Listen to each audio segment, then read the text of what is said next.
IPhone 16 pro है, इसका front glass damage है। ग्लास जो है नीचे की साइड से डैमेज है, आप देख सकते हो, ये काफ़ी रिस्की होता है। आज की इस वीडियो में मैं आपको दिखाऊंगा कि हार्ड ब्रोकन ग्लास को किस तरह से डिस्प्ले को फ्रेम से रिमूव किया जाए।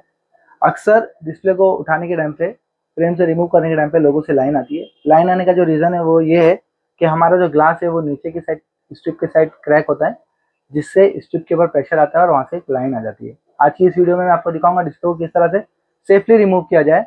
इसी के साथ साथ ऐसे केस में जहाँ पर स्ट्रिप के साइड हमारा ग्लास ब्रोकन होगा या हार्ड ब्रोकन होगा, 16 सीरीज और 15 सीरीज में लेज़र मशीन काफ़ी यूजफुल होती है, क्योंकि इसमें जो मेन इंपॉर्टेंट काम करती है लेज़र मशीन, हमारा जो ग्लास का बॉर्डर पे जो ग्लू चिपका हुआ रहता है, रिंग पे रिंग काफ़ी टाइट चिपकी हुई रहती है, जो हमारे तार सेपरेट करने में काफ़ी हार्ड हमारी तार जाती है और काफ़ी वक्त हमारा ऐसा होता है कि हमारी जो रिंग है वो कट जाती है। तो लेज़र मशीन क्या करती है, हमारी जो बॉर्डर पे टाइट ग्लू चिपका हुआ रहता है उसको बिल्कुल लूज कर देती है, जिससे हमारे तार को चलाने में बिल्कुल आसानी हो जाती है और हमारा डिस्प्ले बिल्कुल सेफ होता है।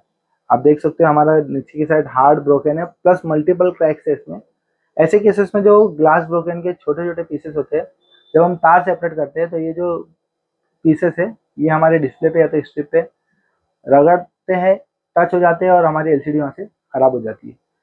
ऐसे केस में लेज़र मशीन बहुत ज़्यादा यूज़फुल है, क्योंकि वो जो रिंग और ग्लास का जो पोर्शन होता है काफ़ी टाइट चिपका हुआ रहता है, उसको लेज़र मशीन सॉफ्ट कर देती है और हमारी तार बिल्कुल आसानी से वहाँ से जाती है और डिस्प्ले को डैमेज होने से बचाती है।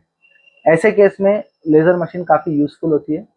आज की इस वीडियो में आपको दिखाऊंगा लेज़र मशीन को यूज़ किस तरह से किया जाता है, उसके फ़ायदे क्या हैं। लेज़र मशीन हर मॉडल के लिए यूज़फुल नहीं होती, ये आपकी कंफ्यूजन होगी तो मैं आपको इस वीडियो में दूर कर दूंगा। आइए हम वीडियो स्टार्ट करते हैं। आप देख सकते हो कि हमारी एलसीडी का ग्लास जो है वो नीचे से ब्रोकन है।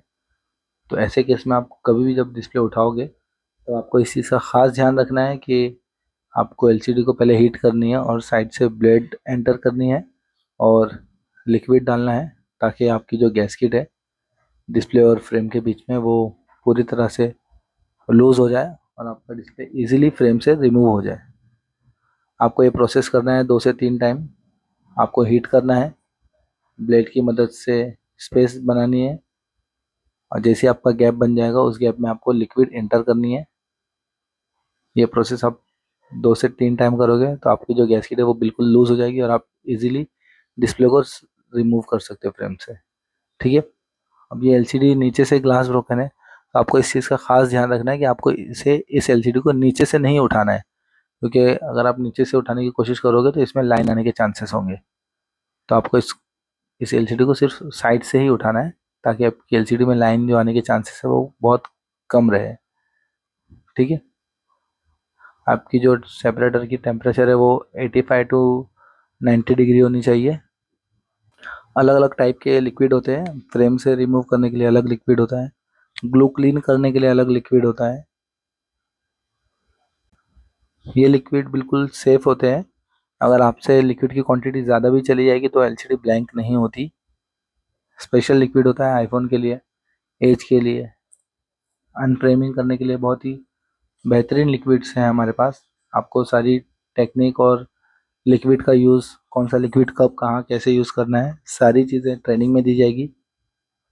आप देख सकते हैं हमारा एलसीडी जो है वो सेफली रिमूव हो चुका है। अब हम इसे लेज़र मशीन के थ्रू ग्लास को बड़े आसानी से रिमूव करेंगे। बेसिकली लेज़र मशीन का सिर्फ एक ही काम होता है, हमारे ओसीए ग्लास को और जो डिस्प्ले ग्लास और रिंग के बीच में जो ग्लू से चिपका हुआ रहता है उसे लूज करना। बस लेज़र मशीन का सिर्फ एक ही काम है, ओसीए को जो डिस्प्ले और ग्लास के बीच में है और ग्लास की बॉर्डर पे और रिंग की बॉर्डर पे जो ग्लू होता है, जो बहुत ही हार्ड तरह से चिपका हुआ रहता है, इसे लूज करने का काम करती है हमारी लेज़र मशीन की ये लाइट। ओके। लेज़र मशीन से आपका जो ग्लू है वो बिल्कुल लूज हो जाता है और तार से ग्लास सेपरेट करना बहुत ही इजी हो जाता है। इस केस में जो एलसीडी डैमेज होने के चांसेस है, रिंग और ग्लास को कट करने के लिए हम जब तार यूज़ करते हैं हमें बहुत ज़्यादा प्रेशर लगाना पड़ता है। इस प्रेशर में जो हमारी पोलराइज़र कटने के चांसेस है या जो फ्रेम कट होने के चांसेस है ये बिल्कुल ना के बराबर होते हैं। क्योंकि ऑलरेडी लेज़र मशीन से वो लूज हो चुका होता है। ठीक है, तो लेज़र मशीन बहुत ज़्यादा यूज़फुल लगी मुझे। अगर आपके पास डेली बेसिस पे काम आता है तो आपके लिए भी लेज़र मशीन काफ़ी यूज़फुल होगी। आप देख सकते हो हमारा डिस्प्ले सेफली रिमूव हो गया है। और सबसे बड़ी जो प्रॉब्लम आती थी हार्ड ब्रोकन ग्लास में, जो ग्लास सेपरेट करने के टाइम पे ग्लास ब्रोकन के जो पीसेस होते थे वो तार के बीच में आते थे और एलसीडी पे स्क्रैचेस आते थे।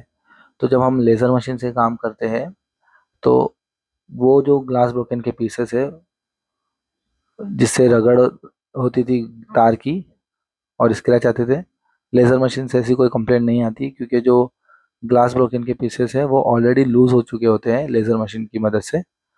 तो हमारी एलसीडी बिल्कुल सेफ रहती है, इसमें स्क्रैचेस नहीं आते। हमारा काम और भी बेहतरीन फिनिशिंग के साथ होता है। अगर आपके पास भी डेली बेसिस पे बड़े मॉडल आते हैं आईफोन के तो आपके लिए लेज़र मशीन बहुत यूज़फुल होगी। और अगर आपके पास बड़े मॉडल नहीं आते हैं और डेली बेसिस पे ज़्यादा काम नहीं है तो लेज़र मशीन लेने की ज़रूरत नहीं है। बिना लेज़र मशीन के भी किस तरह काम किया जा सकता है हम आपको ट्रेनिंग में बताएंगे, सारी टेक्निक्स बताएंगे। फ्रेम से डिस्प्ले को किस तरह से रिमूव करना है, ग्लास को किस तरह से सेपरेट करना है, कौन सी तार यूज़ करनी है, कौन सा लिक्विड यूज़ करना है, क्या टेक्निक होती है, टेम्परेचर कब कितना रखना है, पंचिंग किस तरह से करना है, पंचिंग के टाइम पे प्रेशर कितना होना चाहिए, होल्डिंग टाइम कितना होना चाहिए, सारी चीज़ें आपको ट्रेनिंग में डिटेल्स में दी जाएगी। और हमसे ट्रेनिंग लेने में आपको सबसे बड़ा जो फ़ायदा है वो ये है कि दूसरे इंस्टीट्यूट में एक साथ में 15 से 20 स्टूडेंट होते हैं। हमारे यहाँ ऐसा नहीं होता, हमारे यहाँ एट अ टाइम सिर्फ 2 स्टूडेंट होते हैं जिन पे हम पूरा कॉन्सेंट्रेट करते हैं। उन्हें पूरी जानकारी दी जाती है ट्रेनिंग में, पूरे डाउट्स क्लियर किए जाते हैं, हर क्वेश्चन का उन्हें रिप्लाई मिलता है। और एक फ़ायदा ये भी है कि आपको पूरा टाइम हमारी शॉप पे मिलेगा। दूसरे इंस्टीट्यूट में ऐसा होता है कि जो बैच का टाइम होता है सिर्फ आपको उतने टाइम में सीखने मिलेगा, बट हमारे यहाँ ऐसा है कि आप सुबह से लेकर रात तक कंटिन्यू नॉलेज हासिल कर सकते हो, आप काम सीख सकते हो। और लेज़र मशीन में आप सारे मॉडल के ग्लास कट नहीं कर सकते। जिसमें टच की लेयर आती है आप वो मॉडल के लिए लेज़र मशीन को यूज़ नहीं कर सकते। जैसे आईफोन 10, आईफोन 11, आईफोन 12 सीरीज़, इन मॉडल में आप यूज़ नहीं कर सकते। एप्पल वॉच के सारे मॉडल में आप यूज़ नहीं कर सकते। सीरीज़ 7 में यूज़ कर सकते हो, सीरीज़ 8 के लिए भी बेस्ट है लेज़र मशीन। इजी काम हो जाता है और एलसीडी सेफ रहती है। लेकिन हर मॉडल के लिए नहीं है, जिस मॉडल में टच आती है उस मॉडल के लिए लेज़र मशीन यूज़फुल नहीं है। एज मॉडल के लिए भी लेज़र मशीन यूज़फुल नहीं है। अगर आपको ये वीडियो अच्छी लगी हो तो प्लीज़ वीडियो को लाइक कीजिए और हमारे चैनल को सब्सक्राइब कीजिए। मिलते हैं बहुत जल्द अगली वीडियो में। Thanks for watching.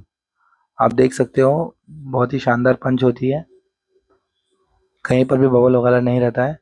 जब भी आप फ्रंट ग्लास या बैक ग्लास चेंज करोगे आप गैस्केट लगाओ या मत लगाओ, आपका फ़ोन वाटर प्रूफ नहीं रहता। ये चीज़ आप कस्टमर को क्लियर बताइए ताकि आपका कस्टमर केयरफुली यूज़ करे और अपने फ़ोन को वाटर डैमेज होने से बचा सके। Thanks for watching.